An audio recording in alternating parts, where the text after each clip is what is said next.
नोटबंदी के एक बहुत लंबा समय बीत गया, लगभग दशक होने को आए। क्या पाया क्या खोया और नोटबंदी क्यों थी, किसी के समझ में नहीं आ रहा है।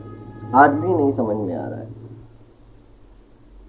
नोटबंदी के बाद से तीन चीज़ें बदली। पहली चीज़, बैंकों के पास पैसा पहुंच गया। आप कोई भी लोन कराने जाइए या किसी भी तरीके से आप बैंक से पैसा निकालने जाइए, पैसा मिल जा रहा है। थोड़ा सा ये दिक्कत होती थी, बैंकों के पास लिक्विड करेंसी पहले कम थी, आज काफ़ी हो गई। आराम से चल रहा है मार्केट। बाजार की हालत इतनी ख़राब हो गई कि जो ट्रेडर हैं, अब वो धीरे धीरे ट्रेडर, होलसेलर, डीलर या रिटेलर बनते जा रहे हैं। जो रिटेलर थे उनमें से बहुत से लोग दूसरे की दुकान पर काम करना प्रेफर कर रहे हैं या और कोई नया बिजनेस तलाश रहे हैं। कुल मिला जुला के हकीकत ये है कि मार्केट की हालत बहुत अच्छी नहीं है, लेकिन कंपनियां बहुत अच्छा कमा रही हैं, ये सच है। नोटबंदी के बाद तीन चीज़ देखने को मिली। जो बड़े मैन्युफैक्चरर थे, अचानक उनकी कमाई 3-4 गुना बढ़ गई। मैं यहाँ केवल किसी एक दो की बात नहीं कर रहा हूँ, लगभग सभी बड़े मैन्युफैक्चरर की कमाई 3-4 गुना बढ़ गई। कुछ मैन्युफैक्चरर्स जो ऑल इंडिया लेवल पे काम कर रहे थे, टॉप ब्रांड थे, वो सरवाइव कर गए और बहुत अच्छा सरवाइव कर गए।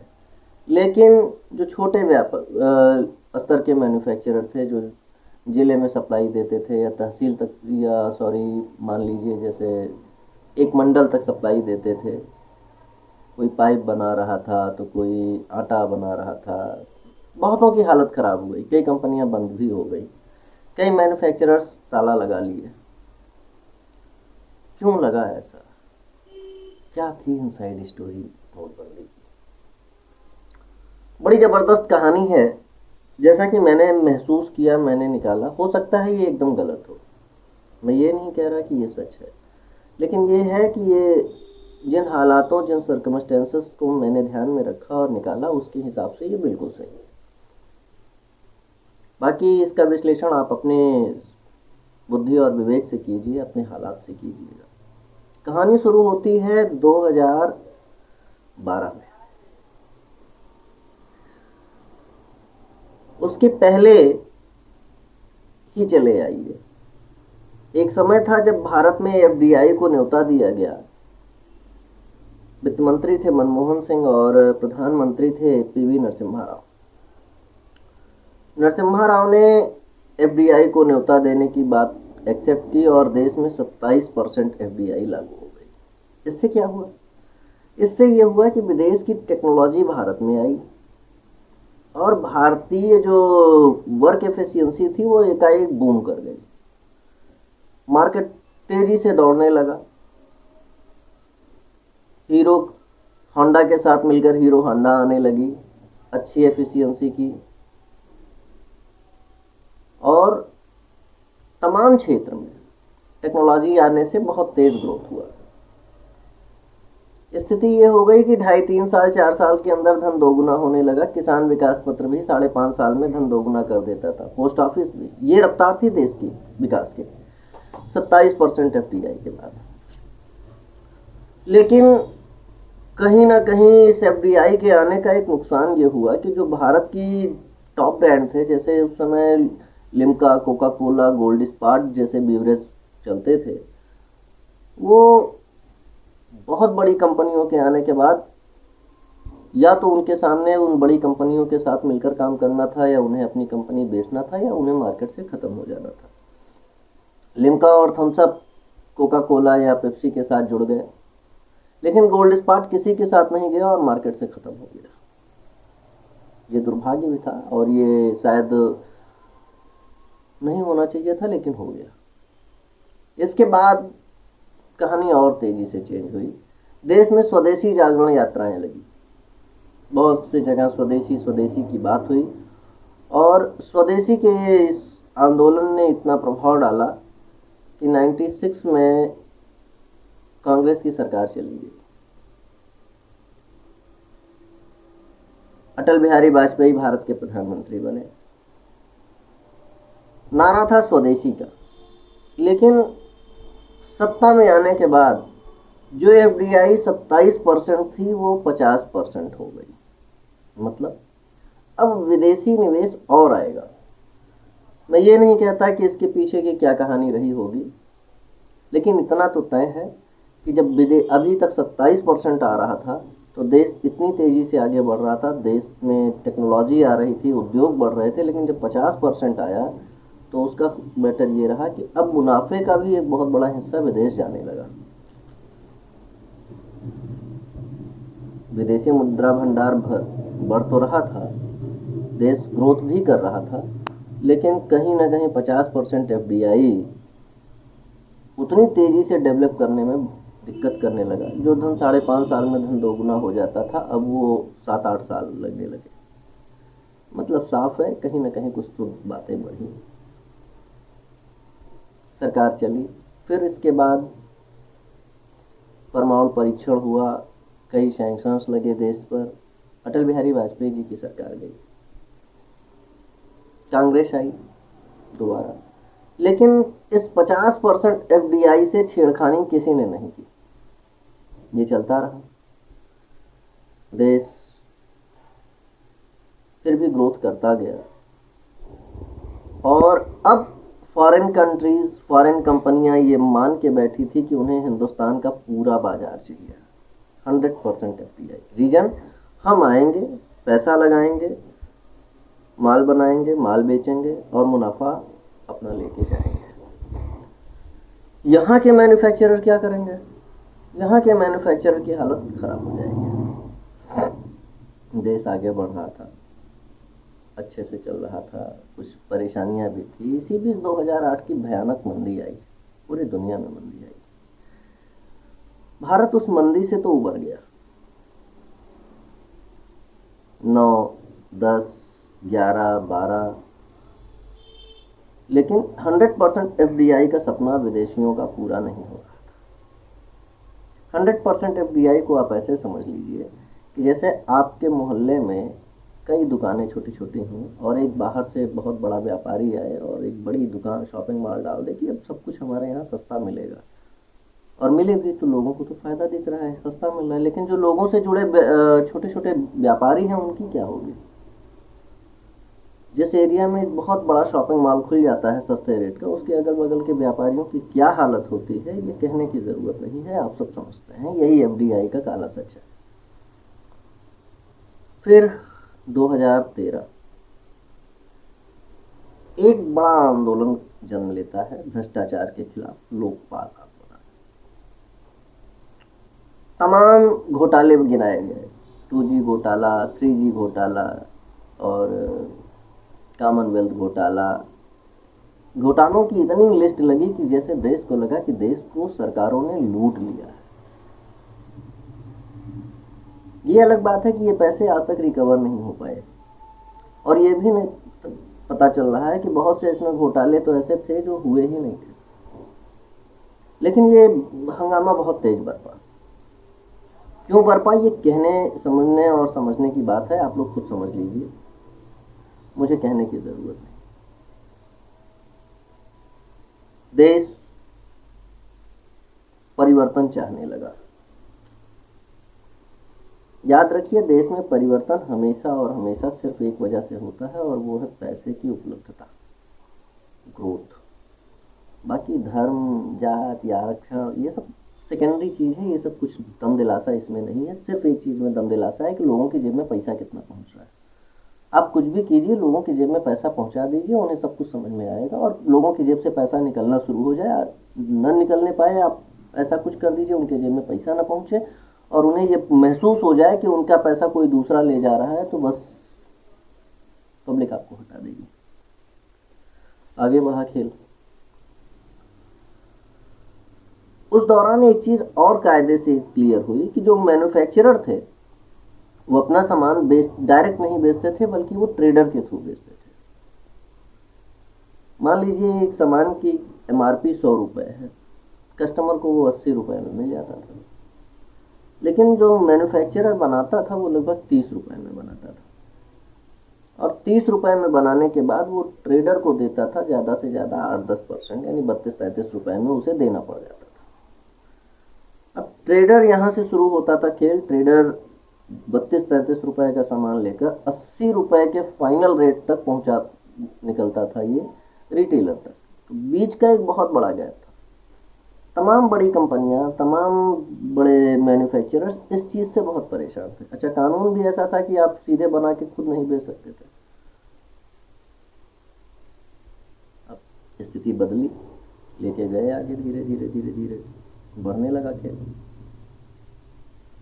सरकार गई, नई सरकार आई। नई सरकार आई तब तक बैंक की हालत इतनी ख़राब हो चुकी थी कि अगर नोटबंदी न लगती तो शायद 10-15 दिन 20 दिन के बाद पता चलता है कि बैंक के पास तरल मनी है ही नहीं, वो किसी को कैश दे ही न सके। इतनी बुरी स्थिति थी। क्यों ऐसी स्थिति थी? क्योंकि जो ट्रेडर पैसे लेते थे, सामान खरीदते थे, देते थे, इसमें बहुत ज़्यादा काम विदाउट टैक्स होता था, कच्चे का काम जिसे कहते हैं। अब बड़े बड़े ट्रेडर्स के पास कई 100,000 करोड़ रुपए के नोट दबे रह जाते थे, जिन्हें हम ब्लैक मनी कहते हैं। सरकार के पास टैक्स कम पहुंचता था, और ये पैसे जो कच्चे के होते थे, ये कच्चे के पैसे से वो सामान, ये कच्चे का एक अलग इकोनॉमी ही चल रही थी देश में। परिणाम क्या होता था कि जो टॉप ब्रांड हैं वो तो मजबूरी है, उन्हें उन्हें अपना वैट शो करना पड़ता था, पूरा टैक्स शो करना पड़ता था, और वो करते थे।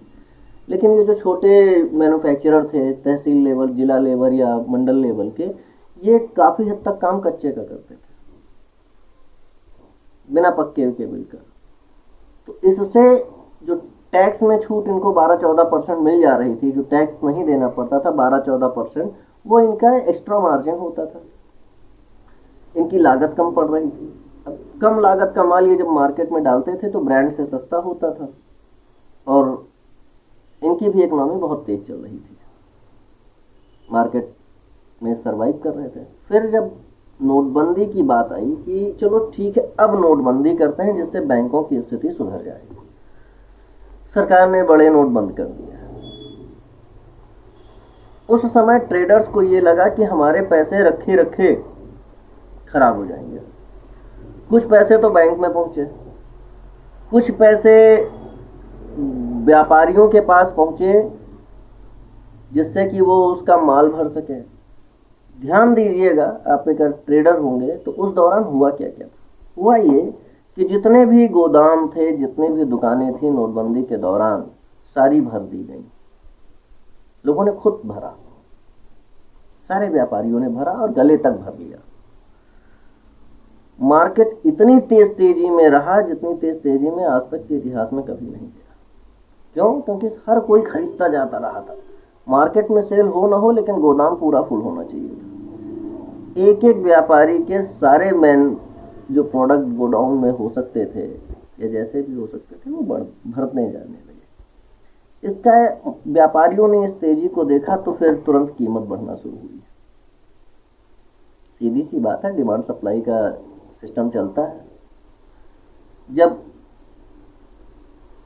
ये सिस्टम आगे बढ़ा तो लोगों ने जितना पैसा था सब लगा के पूरा गोडाउन भरने के बाद अब दाम महंगे होते चले गए। मान लीजिए एक चीज़ जिसकी कीमत 30 रुपए में बना, ट्रेडर 32 रुपए में ट्रेडर को दे रहे थे। अब जब डिमांड बढ़ी तो इन्होंने कहा कि ऐसा है, मुझे 32 नहीं, मुझे 50 रुपए चाहिए। ट्रेडर को ये लगा कि पैसे तो हमारे वेस्ट हो ही जाएंगे, क्यों ना हम खरीद लें। 60 रुपए, 65 रुपए, दाम बढ़ते चले गए। किसके लिए? ट्रेडर के लिए। कस्टमर के लिए नहीं बढ़ रहा था कि कस्टमर के लिए बहुत दाम बढ़ रहा हो। ट्रेडर पाने के बाद कुछ दाम तो कस्टमर के लिए बढ़ाए, लेकिन जो टॉप ब्रांड थे उन्होंने अपने दाम बहुत ज़्यादा नहीं बढ़ाए। अब जो स्थानीय लोकल व्यापारी थे, लोकल मैन्युफैक्चरर थे, उनके सामान उत्पाद की कीमत, जैसे मान लीजिए कोई पाइप बना रहा है तो जो टॉप ब्रांड है उसके पाइप की कीमत 100 रुपये मार्केट में है, तो ये जो लोकल 70 रुपए में बेच रहे थे, अब इनके भी सामान की कीमत इतनी ज़्यादा डिमांड बढ़ चुकी थी कि इनकी भी लागत बढ़ गई थी, इन्हें 100 रुपए में ही बेचना पड़ रहा था। कुछ दिन तक तो लोगों के ब्लैक मनी का जो खेल था वो सारा भराया, सारे पैसे निकल आए और गोदाम फुल हो गया। लोकल और ब्रांड एक रेट में आ गए। ये वो समय था जब ब्रांड और लोकल एक रेट में पहुंचा तो कस्टमर ने लोकल के बजाय ब्रांड को तरजीह दी। अब बेचने की बारी थी। रिटेलर ट्रेडर सस्ते में, महंगा खरीद के सस्ते में बेचना पड़ रहा था उन्हें। तो जो लोकल की मार्केट थी, कच्चे की मार्केट थी, इसके ट्रेडर परेशान हो गए। पूरा माल भर गया। 2-2.5 महीना 3 महीने का समय बीता और इसके 2.5-3 महीने के बाद सरकार ने जीएसटी लगा दिया। जीएसटी आने के बाद आप जो बेचोगे उस पर टैक्स देना है। गले तक माल भरा है और माल बेचने पर टैक्स देना है। मतलब साफ है कि अब चोरी का कोई रास्ता नहीं था, कम से कम तत्काल में तो नहीं था। परिणाम क्या हुआ? जितने भी स्थानीय मैन्युफैक्चरर थे वो उतनी तेजी से अपनी डिमांड को मेंटेन नहीं रख सके और बहुत से स्थानीय मैन्युफैक्चरर खत्म हो गए। ब्रांड और नॉन ब्रांड एक रेट में जब बिकने को आया तो ब्रांड कंपनियों के मार्केट शेयर बढ़ते चले गए। यही वो रीजन है जिसने इकोनॉमी को, आप आज जो देख रहे हैं इकोनॉमी बूम कर रही है, वो यही रीजन रहा कि ये यही का ग्रोथ था। ब्रांड बढ़ने लगे, सरकार को टैक्स ज़्यादा जाने लगा जब ब्रांड के सामान बिकने लगे। तो अब आगे का असली खेल फिर शुरू हुआ। 5-6 महीने तक तो पीक लेवल के रेट पे माल बिका, कंपनियों को मुनाफा हुआ। मान लीजिए जो कंपनियां 30 रुपए का बनाकर और अब 60 रुपए में बेचने लगी थी एमआरपी 100 डाल के, कंपनियों ने क्या किया कि अब माल मार्केट में बिकना थोड़ा कम हो गया। वो ऑलरेडी 60 रुपए में बेच रही थी 100 की एमआरपी डालकर। उन्होंने देखा कि अब इस रेट में माल बेचना भारी पड़ रहा है तो उन्होंने 5 रुपए रेट घटा दिया या 10 रुपए रेट घटा दिया। जैसे ही रेट घटाया उन्होंने अपने डिस्ट्रीब्यूटर से कहा कि भैया माल खरीद लो। डिस्ट्रीब्यूटर का ऑलरेडी गोडाउन और उसके व्यापारियों का गले तक माल भरा था और माल स्लोली निकल रहा था। कंपनियों के लड़कों पर प्रेशर था कि माल बेचो। लड़के आए, कुछ माल बेच पाए, जो नहीं बेच पाए उनकी नौकरी गई। एक कंपनी छोड़कर वो दूसरी कंपनी ज्वाइन किए, दूसरी छोड़कर दूसरे ने इसको ज्वाइन किया। जब एक कर्मचारी कंपनी का निकलता है तो उसकी अपनी बनाई एक मार्केट होल्ड होती है। वो निकला दूसरी कंपनी में गया। अब उसने दूसरी कंपनी का माल थोड़ा सा सस्ता, थोड़ा सा बेहतर यहाँ भरना शुरू किया। यहाँ के लोगों का माल दूसरे आए, उन्हें पता था कि ऑलरेडी इनके पास 60 रुपए का माल है, हम 50 रुपए का माल कंपनी हमें देने को कह रही है, हम दूसरे को आराम से धड़ल्ले से बना के दे सकते हैं। अब मार्केट में नए नए डिस्ट्रीब्यूटर, नए नए डीलर के गोदाम भरे जाने लगे, बनाए जाने लगे। तो मार्केट में माल पहले छोटे व्यापारियों, ट्रेडरों के भरे गए थे गोदाम, उसके बाद अब नए नए बनाकर उनको भरे जाने लगे। इस बीच मार्केट में तमाम नौकरियां आ गई। कई जो प्लांट बंद हुए, कंपनियां बंद हुई, उनके लोगों ने ट्रेडिंग में उतर गए। उन्होंने भी बड़ी कंपनियों के माल लेकर बेचना शुरू कर दिया। तो धीरे धीरे इकोनॉमी ये आई कि मार्केट में गले तक माल भरा हुआ है आज हिंदुस्तान में, और ये माल कस्टमर खरीद भी रहा है, जिसकी वजह से सरकार को टैक्स का मुनाफा भी खूब हो रहा है। कारपोरेट बहुत अच्छे रेट में बेच रहा है, इसलिए कारपोरेट को भी मुनाफा खूब हो रहा है। लेकिन बीच का जो ट्रेडर है, अब वो अपनी दुकान पर एक बंधुआ मजदूर बन गया है। उसकी कमाई, उसका प्रॉफिट बहुत बुरी स्थिति में।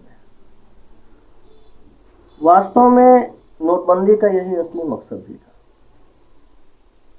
पूरी की पूरी मार्केट कंपनियों और कारपोरेट के हाथ में जाना था और चली गई। ट्रेडर जो पैसे दबा के रखने लगा था, आज वो पैसे दबा नहीं सकता, दबा नहीं पा रहा है, जिसकी वजह से उसकी स्थिति बहुत खराब हो गई। क्योंकि अब मार्केट में सब कुछ वाइट मनी में होता जा रहा है और ज़्यादातर जो ब्लैक मनी आ रही है इनडायरेक्टली, उसे बहुत बड़े लोगों के पास है। परिणाम क्या हो रहा है, अब देश में छोटे लग्जरी के सामान नहीं बिक रहा है, बहुत कम बिक रहा है। बिक क्या रहा है, बड़ी और लग्जरियस गाड़ियां, बहुत बड़े महंगे लोगों के शौक पूरे हो रहे हैं। पहले मार्केट में पैसा ट्रेडर्स के पास था, डीलर्स के पास था, तो इनके जो शौक होते थे वो स्थानीय मार्केट से पूरे हो जाते थे। जैसे इन्होंने बढ़िया कलर टेलीविज़न ले लिया, कहीं बढ़िया छोटी गाड़ी ले ली, कहीं घूमने अगल बगल चले गए, खाने पीने में खर्च किया, तो मार्केट तेज़ी से चल रही थी। क्योंकि इनके पास जो ब्लैक मनी थी, ज़्यादातर काम कैश में ऐसे हो जाता था, कुछ कैश कुछ नगद लगा के ले लिया, चलने लगा। उसमें भी सरकार को अच्छा खासा टैक्स मिल रहा था, क्योंकि ये डायरेक्टली इनडायरेक्टली मार्केट में प्रवाह हो रहा था पैसे का। लेकिन आज स्थिति क्या है कि सारा पैसा तो एक जगह सेंट्रलाइज्ड हो रहा है, और वो पैसा सेंट्रलाइज्ड होने के बाद देश से निकल जा रहा है।